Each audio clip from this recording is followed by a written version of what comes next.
We had rules around food, like kids had to ask us before they ate things, especially the younger kids. We had rules about leaving the house, like you had to let us know when you left, and you had to get permission when you left.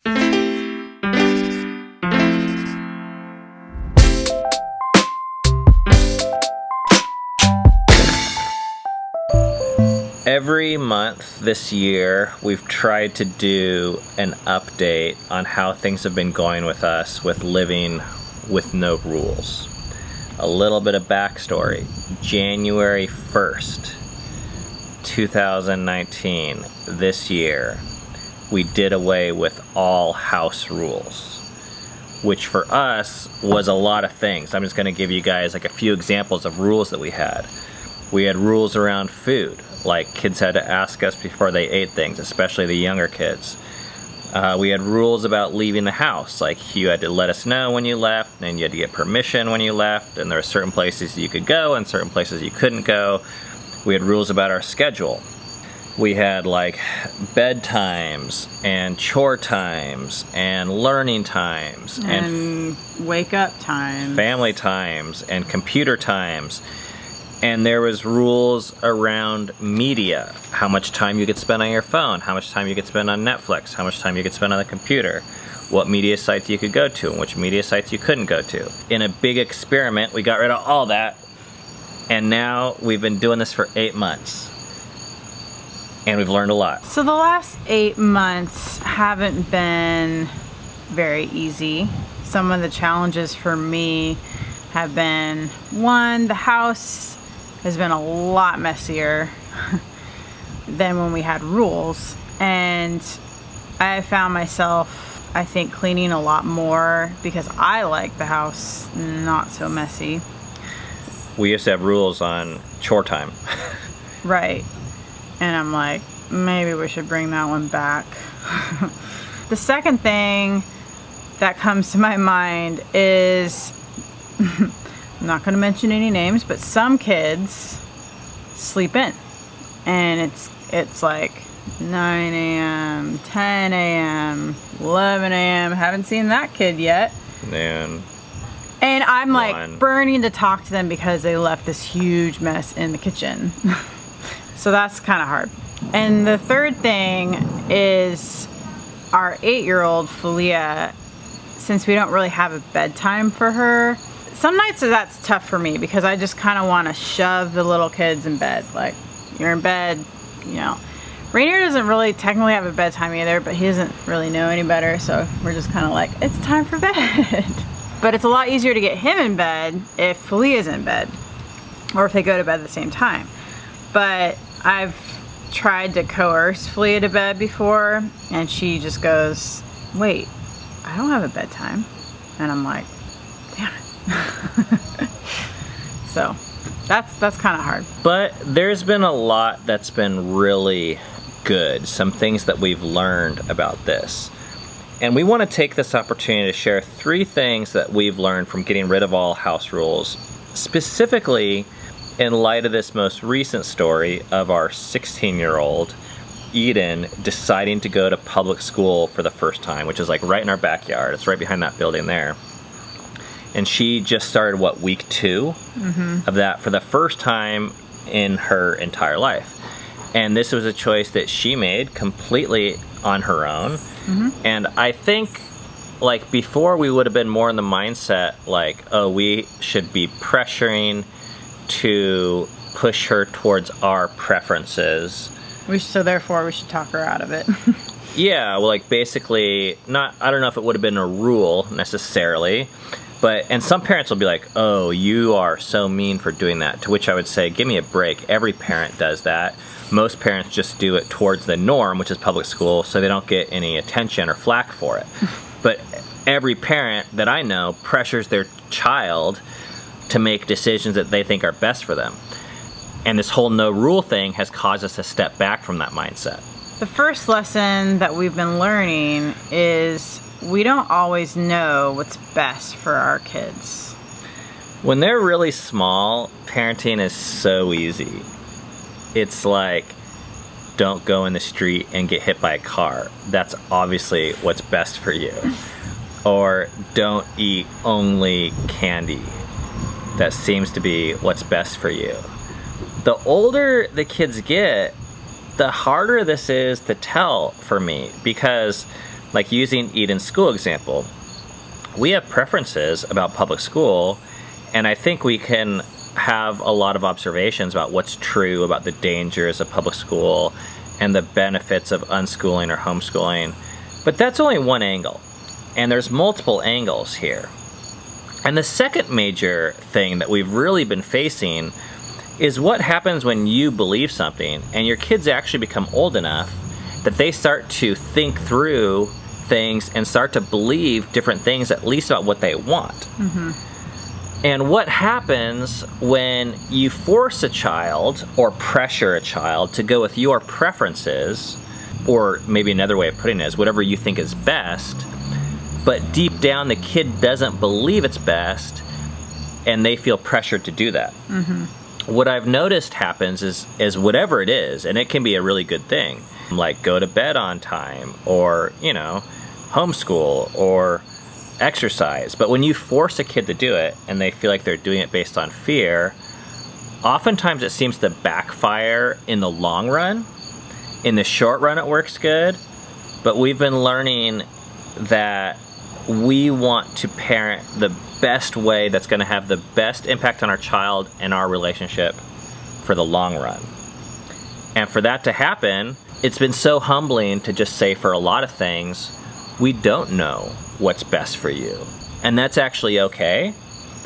And I think what I've learned about the no rules thing is one of the best things we can do when we say we don't know is to give them the choice over their own life. Mm-hmm. Even in matters that are so big that it's like their education. I mean, it seems like teenagers or 12-year-olds like shouldn't really have the choice to make these decisions that are going to impact the rest of their lives. Like most parents just force their kids to go to school. Mm-hmm. But I guess I would ask, you know, on the flip side, for those of you at public school, the equivalent would probably be if their kid one day said, I don't want to go to public school anymore. Like, mm-hmm. would you just let them? Mm-hmm. And most people would be like, no way, are you crazy? Like, yeah. I was forced to go to school and I just went. Well, and I think most people believe that actually would be worse for the kid if they didn't go, which sometimes that could be true, but I think kids learn more lessons when they make choices for themselves than when there's choices made for them. The second thing we've learned is there's no one right way to live.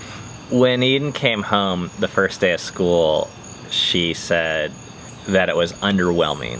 And I could tell that she was like going through all these things in her head, wondering if she had made a mistake. And part of me was like really happy about that. Like I kind of wanted her to conclude, yeah, see, we knew what was best. We told you so. Yeah, we told you so, and our way is better and all this. But I'm moving less and less away from the mindset of, oh, there was a best way and we knew it, and if you deviate from it, you're going to regret it. A lot of people have looked at our life and said that about us, specifically with this kind of like spiritual heavy-handedness.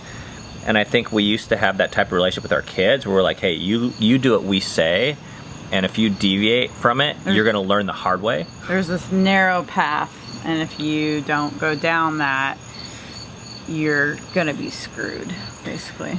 But now, for Eden to go to school and to learn these lessons, that's the best way for her. And even if she changes her mind and decides she doesn't want to go back, it's still not necessarily a mistake or means that she made the wrong way. It just means that she had to learn in a different way that was better for her. Right. And sometimes we need to learn things differently besides hearing other people's experience. And I don't think that's a less valuable way to live or a less valuable way to learn. Mm-mm. And that's even assuming that she does regret it. And of course what happened, like day 2, 3, 4, she came back and I could tell that things were easier for her and her mindset started to shift. And she started to, not feel as like she got used to some things. And I think she started to appreciate it more. She told me, she said, this friend of mine gives out gum in class. And I was like, oh, friend? You have a friend? She's like, I mean acquaintance. I was like, And then she's like, of course she doesn't give gum to me because I don't ask for it. But I don't want to live in a way where I'm like, oh, anytime my kid makes a decision that's different from what I think is best, that they're in the wrong or making a subpar decision. I think their decision is just as good as mine, and it's just different. I think I've come to learn more that I can't see every angle. I'm not omnipotent, like, person. Like, I can't see my kid's heart and like what they're going through in their mind and all that. I can see a little bit, like a little window. So I actually really trust, and I want my kid to trust themselves just as much, if not more, than me, because I think they actually know more of what's going on than I even do. The third thing we learned is our differences are an asset, not a liability. With Eden choosing to go to public school, I felt that was actually a proud parent moment for me. Even though it was hard, I was really, really glad that she felt safe enough and confident enough to make a decision all on her own, one that she even knew was a bit controversial in our family. And for her to be able to do that at 16, I'm like, I think you're gonna go far in life, kid. Which she has more of a personality that's more quiet, it tends to be more compliant, it's more rule following. So us getting rid of the rules was actually very hard for her because she had to then find her voice instead of depend on a voice that we were giving her, and was probably one of the loudest in her mind. Like, her constant question every day back when we had rules was, when she woke up, was, what should I be doing? What are the rules? And that was how she decided what to do. And once we removed the rules, we observed she actually gravitated towards this place that I don't think she would have if we would have had a strict schedule. Yeah. And I think the things that drew her to school and even the experiences she's having are actually really unique for our family. And while we do give her a bunch of crap for it, like there's a bunch of like school jokes, like every time she does something weird, we're like, oh, did you learn that in public school? It's really more just, I think, having fun with the situation versus trying to degrade her choice, which I agree took a lot of courage, and in the end is really valuable for our family to have someone have this experience and be able to bring that back. Yeah. And the ripple effects already on our family, we've already seen things happen. Yeah. I noticed Dove has started taking some like studying or test preparation more seriously. Eden has like kind of asked me today if she could evaluate the job that she has editing for the vlog, which is kind of a pain, but I just see like that type of imbalance as always steps for progress forward. That type of tension can be really good when things don't all like fit in. We're like, well, that's your role and you do that job. Why? Because you've always done it. You're always going to do it. It's more of a closed system versus there's an openness of bringing other ideas in and experiences. And we're always constantly evolving. So those are 3 things that we've learned, and I want to give a quick caveat. Like, we're not against rules. I don't think they're bad. I don't think they're wrong. I don't think we're above them.